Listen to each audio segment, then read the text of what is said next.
chapter, chapter 16, the conquest of the far west, it's going to be a little tricky because a lot of what we're going to talk about here is actually been going on for a while relative to the other chapters we just covered, and will extend beyond what we've talked about. So this you should think about running as parallel to really the early 1800s into really approaching the late 1800s. So this doesn't happen necessarily right after the Civil War, like it's going to appear.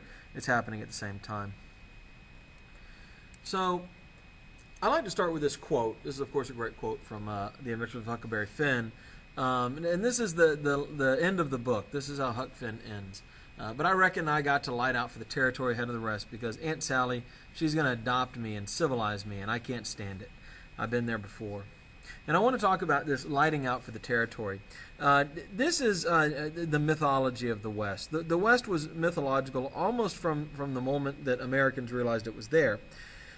More and more people are moving west during the 1800s, and it is going to the myth is only going to grow in the minds of Americans. And of course, that myth of the West, even as the West has been tamed and conquered and settled today, still very much is part of our culture.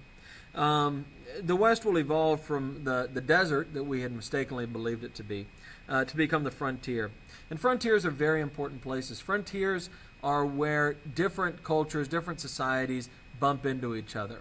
And this is very so. The East is a relatively homogeneous culture, but out on the frontier, you're seeing all kinds of different countries as well as cultures constantly in collision. Native Americans, Mexican, French, British, Canadians, Asians, even a little bit of Russians, are all going to be interacting out there in the West. Geographically, the area is extremely diverse. Plains, mountains, deserts, forests, valleys, pretty much anything you want, including some stuff that is only found there. The Grand Canyon, for example, or the geysers at Yellowstone. It is a spectacular geographic area, really world-class in that regard. Of course, there's a whole lot of Native Americans. Some had been moved from the east. Remember, Jefferson had pushed them west of the Mississippi, and Jackson had completed that work. But most were indigenous. Most had been there for thousands of years or so. There's about 300,000 Native Americans living on the Pacific coast alone when the Spanish arrived, and they're doing things like fishing, foraging, and farming. In the southwestern United States, around New Mexico, for example, there's the Pueblo people. And these people developed these really spectacular permanent dwellings. These are still there today. You can go and you can tour this. This is Mesa Verde. You can go tour this area and check out where the Pueblo people used to live. On the plains, of course, there were a lot of different tribes. Some were nomadic, meaning they moved around. They didn't live in one place. Some were sedentary, meaning they did live in one place.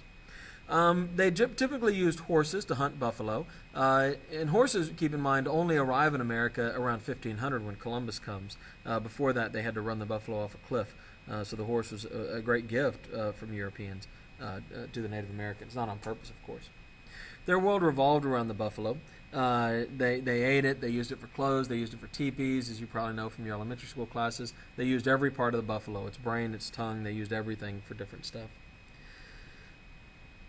Most were warrior societies because nomadic societies that rely on hunting tend to be warrior-based societies.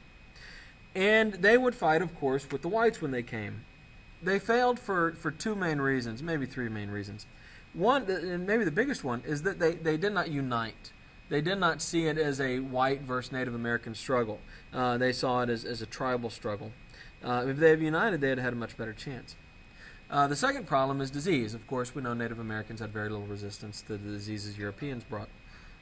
And third is the intentional destruction of the ecology of the Plains Indians, which we're going to talk more about later.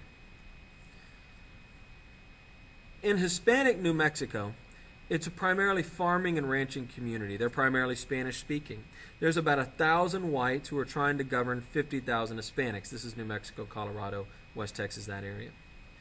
And there's a tremendous fear among the natives that the whites will take away their land, which was probably justified. In 1847, a group of Taos Indians will rebel, kill the Spanish governor of New Mexico. This is right before the end of the Mexican-American War, right? And the United States Army will come in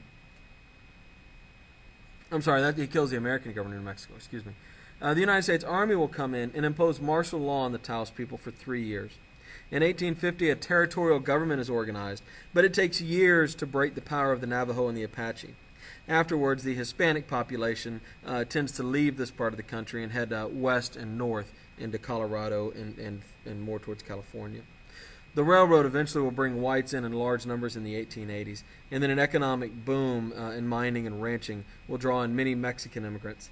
And so it's interesting, while we think of areas like West Texas and New Mexico as having large Hispanic populations, the original Hispanic populations actually left and were replaced by more Mexican immigrants.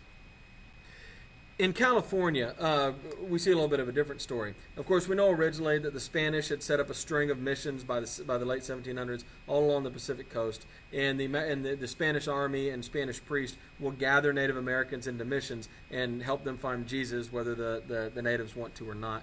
When the Mexican Revolution happens in 1821, Mexico de-emphasizes religion. The mission system largely collapses, and it's replaced by large Mexican landowners who subjugate the Native American populations. When the gold rush comes along, which is, of course, immediately after the Treaty of Guadalupe Hidalgo, and America has taken control of California in that area, the Mexican planter class is going to fall from power.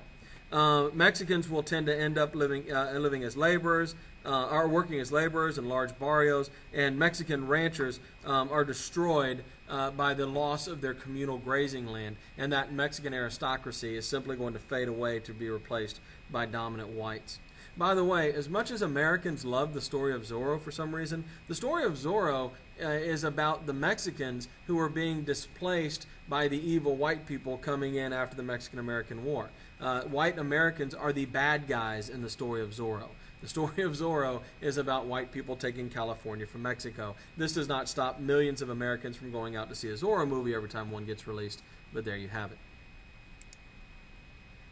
We'll get to the Chinese in a minute. The same story plays out in Texas, by the way. The Anglos use law, violence, and fraud to take away the power and the land from the Mexicans, really beginning with the end of the Mexican Revolution. Even some of the Mexicans who helped the Texans in the Mexican Revolution will have their land taken away from them.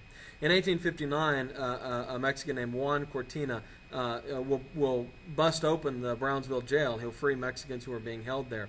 And become a great folk hero to Mexicans. But in the long run, it makes no difference. The Mexicans will end up subjugated in Texas just like they do in California, and will take on the role of poor laborers working to enrich whites in most cases.